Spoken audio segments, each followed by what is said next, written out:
Welcome back to Roadside Rescue. I'm Ernest, and on this episode, I've got a customer who likes classic cars. At the end of this summer, I picked up a lot of classic car customers somehow. I wasn't advertising for them, I just ended up with a lot of people who had classics that needed some work, and then obviously they're going to continue to need maintenance. Well, this customer, I say likes classics because he's picking up the third new one for this summer since I've met him. He might have, I think they're all three from this year though. And it's because growing up, I believe they had a Thunderbird, so he has a couple of Thunderbirds now. The one that just arrived is lipstick red, I think is the color. It's bright red and it just needs a little bit of work. It was sitting for 20 years, so I'm gonna drop the gas tank. The one that showed up though was damaged, so they're getting a replacement, and I'm headed over there to do a few other things like brake lines and such, since one of those already busted. Okay, I just picked up some parts. I didn't think I would be done in one day either way. On this job, I thought I would have to go figure out exactly what I need, come back. I do have a few things that I can already replace. I don't know if they ordered belts or not. It's because they ordered a bunch of stuff already. But anyways, I already have the presumption that I'm not gonna go there and get everything fixed at once. So I might be taking some things off and figuring out exactly what I need. Okay, here's the first look at the new Thunderbird. Ooh, looks really nice. Let's go check it out.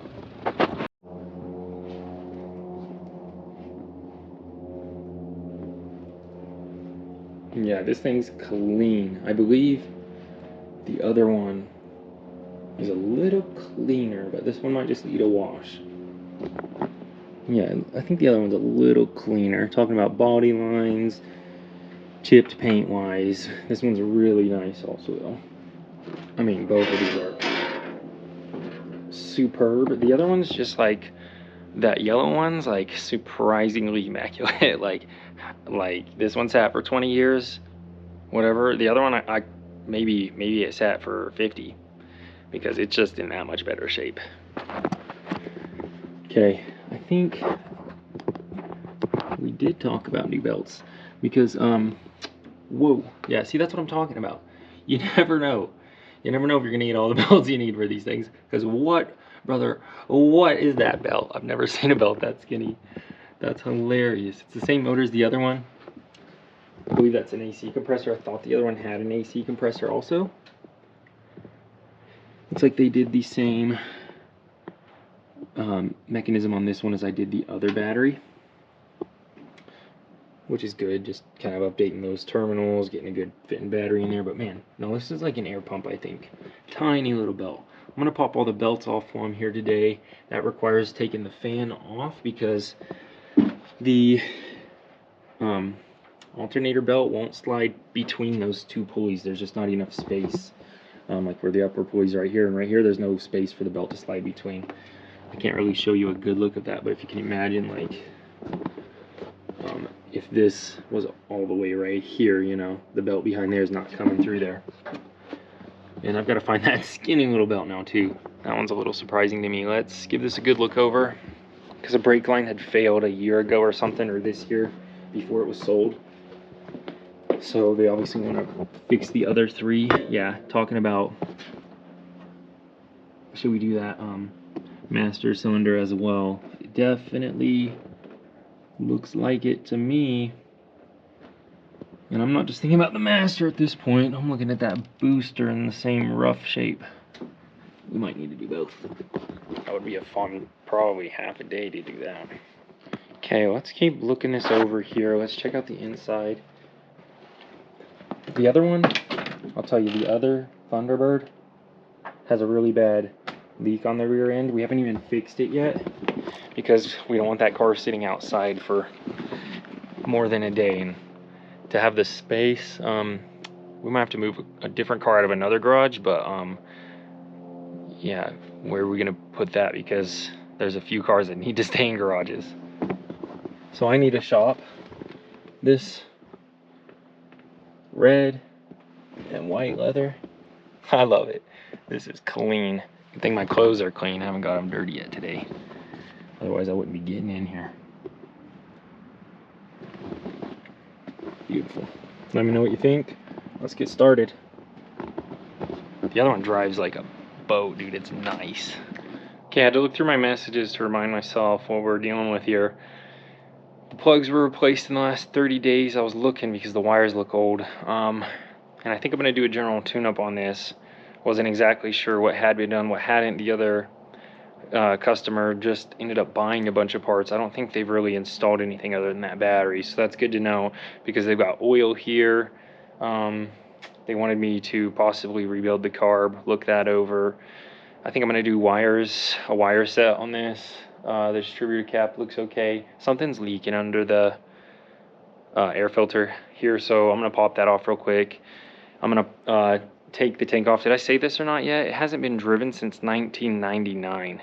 And that's why they were asking me, yo, have you ever cleaned tanks out before? I said I've tried, and it never worked out real well. They didn't hesitate to buy a new tank for this. I mentioned it showed up damaged, so that should show up on Christmas, supposedly. So I'll probably do it later in the week. Let's pop this top off here. That booster looks like an absolute nightmare to me right off the bat. So let's try doing the master first. And yeah, let's yank these belts out of there. Really everything. They've got new line, gas line to run all the way up to the front.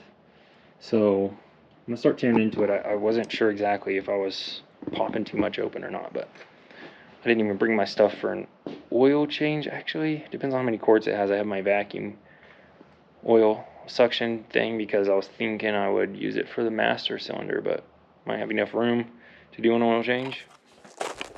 And this Thunderbird came out of, I believe it was Oregon, the Pacific Northwest.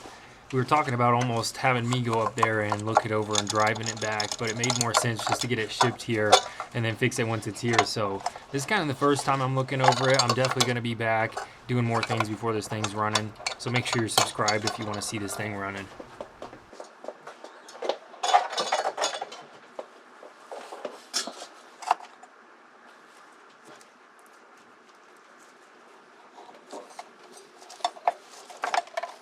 And I think I was right about half the parts that I brought with me aren't an exact match. I do believe a couple of the belts are the same, and I've ordered them before from Napa. I ended up finding those biggest ones at Napa for the best quality belts, so I'll probably swing back by there and see what I can't find. 73.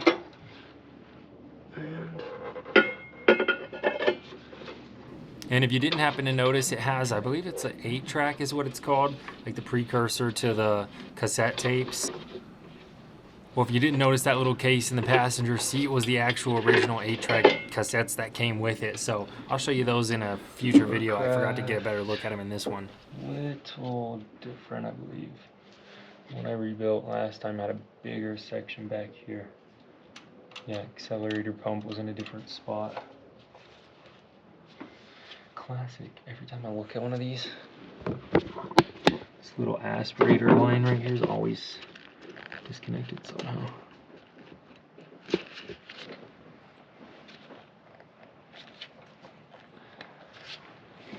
The carb kind of looks okay. It's in the middle where I would say, yeah, you don't have to worry about it, but if you want to, let's replace it. So I'm gonna leave it up to them. Maybe just get a factory rebuilt option or something like that to slap in there. I also want to see how it runs, but I'm going to do that after I have everything else in order. Oil change, belts wise. Obviously it doesn't have a fuel tank that's going to be working well right now. I'm about to take it out. Yo, yeah, that oil is bad. That's dirty. So yeah, I ain't running that. I wasn't going to run it anyways. I'm about to pull the oil out. See if I can get it all out with this 6 quarts or so. Maybe a little more, we'll see. Should have an empty jug or so I could take a few quarts out if I need. Alright, there we go. That'll be going for a few minutes. I'm going to get started on everything else.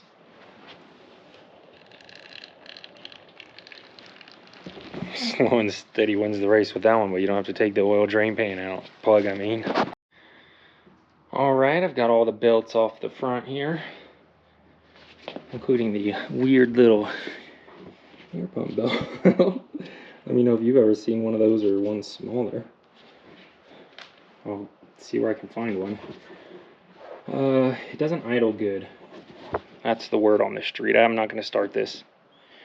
My oil vacuum thing got messed up last time I used it. I think I tipped it over and got oil in the middle part. You can't do that. It was getting old anyways. Like, it won't really hold suction on a lot of these joints, and you have to pump it up way more than you used to. So I think I'm just gonna get the big like 15 quart one next.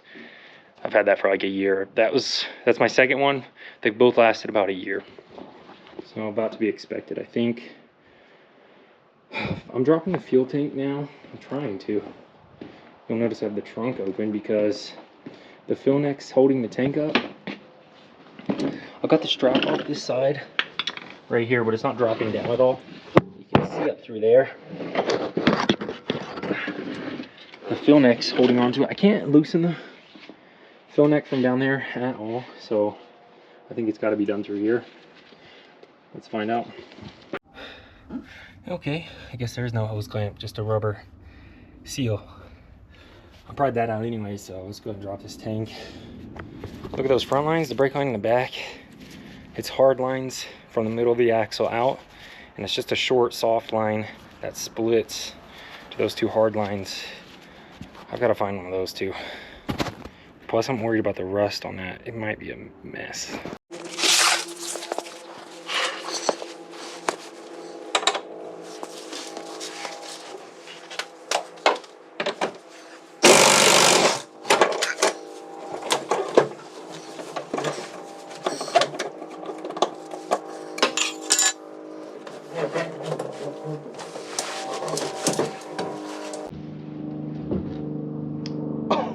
Could you hear that? Could you hear the rust in that tank?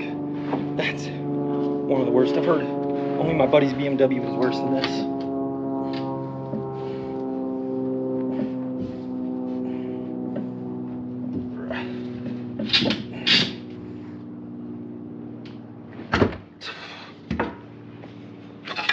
Sounded like a rain stick. Dirty. From Seattle. Got some Seattle dirt in here. There you go. I guess it was Seattle, Washington, not Oregon. Oh, no. That's terrible. Oh, ooh. Oh, gross. Oh, yeah. Can you see that? Oh, it's so bad. Didn't bring an inspection camera. All right, that's it for today. I got that tank out. I didn't want to do the brake lines on the front because they're so rusty, so I've got those soaking in penetrating fluid. And we'll be back next week, probably after Christmas, because I'm just going to do everything when that tank gets here. So that's going to be it for this episode. Subscribe if you want to see more, and I'll see you on the next episode.